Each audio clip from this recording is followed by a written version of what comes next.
कामयार जैसे ही आयरा को देखता है तो वह आयरा को इग्नोर करते हुए वहां से चला जाता है। आयरा जब घर वापस आती है तो वह बहुत ज्यादा रो रही होती है क्योंकि अब आयरा कोकमियार से मोहब्बत हो गई है।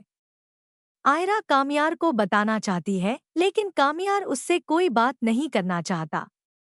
आयरा अब बहुत ज्यादा रो रही है और उसे सिर्फ कामयार का चेहरा ही नजर आ रहा है और दूसरी तरफ कामयार वो आयरा का सामना नहीं करना चाहता।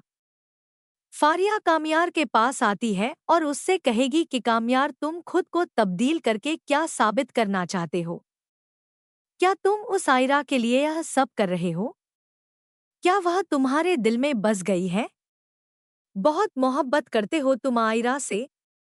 तो वहां पर कामयार फारिया सीखेगा जिनसे मोहब्बत करते हैं, कोशिश करते हैं कि सामने वाले के दिल में भी उसके लिए जगह हो और उसको अपने फैसले लेने का पूरा हक हो। उसको रोक नहीं सकते। लेकिन अगर सामने वाले के दिल में जगह ही ना हो तो फिर वह मोहब्बत बेकार है। फारिया बार बार आयरा को तंग कर रही है ताकि आयरा कामयार से ना मिले। लेकिन आयरा फारिया को यह बात समझा समझा कर थक गई है कि वह कामयार से नहीं मिलती और उसका कामयार के साथ कोई रिश्ता नहीं है। लेकिन फारिया फिर भी बाज नहीं आती। लेकिन इस बार आयरा खामोश नहीं रहती। उसे फारिया पर बहुत गुस्सा आता है और वह गुस्से से फारिया को जोरदार थप्पड़ लगाती है और उससे कहती है कि अब तुम्हें शायद समझ में आएगा कि मैं कामयार से नहीं मिलती। इसके बाद आप लोग देखेंगे कि फलक और इश्तियाक की शादी का फंक्शन बड़े धूमधाम से मनाया जाता है। आयरा तो इस शादी में सबसे ज्यादा खूबसूरत लग रही होती है।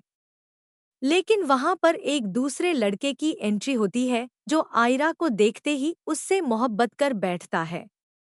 आयरा जब उस लड़के के सामने मुस्कुरा रही होती है, बातें कर रही होती है तो उस लड़के की आयरा से नजर ही नहीं हटती। आखिरकार वो आयरा के पास आता है और कहता है, आयरा क्या तुम्हारा कोई बॉयफ्रेंड है? अगर है तो वह बहुत किस्मत वाला होगा। यह सुनकर आयरा मुस्कुरा देती है और कहती है, मेरा कोई बॉयफ्रेंड नहीं है। यह सुनकर उस लड़के को तसल्ली होती है और वह कहता है, बस मुझे यह मालूम करना था कि तुम्हारा कोई बॉयफ्रेंड तो नहीं है। और अब वह बहुत जल्द आयरा का रिश्ता लेकर आ रहा है ताकि आयरा से शादी कर सके। लेकिन कामयार वहां से आयरा को देखता है लेकिन उससे बात नहीं करता। आयरा समझ चुकी है कि कामयार सुधर गया है और आयरा को इस बात का दुख भी है कि क्या अब कामयार मुझसे नफरत तो नहीं करता। तो अब सवाल यह है कि क्या आयरा और कामयार की फ्रेंडशिप हो जाएगी या फिर आयरा कामयार से हमेशा के लिए दूर चली जाएगी और अब फारिया आयरा से थप्पड़ खाकर कौन सा नया कदम उठाने वाली है। अपनी कीमती राय जरूर बताइएगा। वीडियो को लाइक करें और चैनल को सब्सक्राइब करें। तब तक के लिए इजाजत दीजिए। अपना बहुत सारा ख्याल रखिए।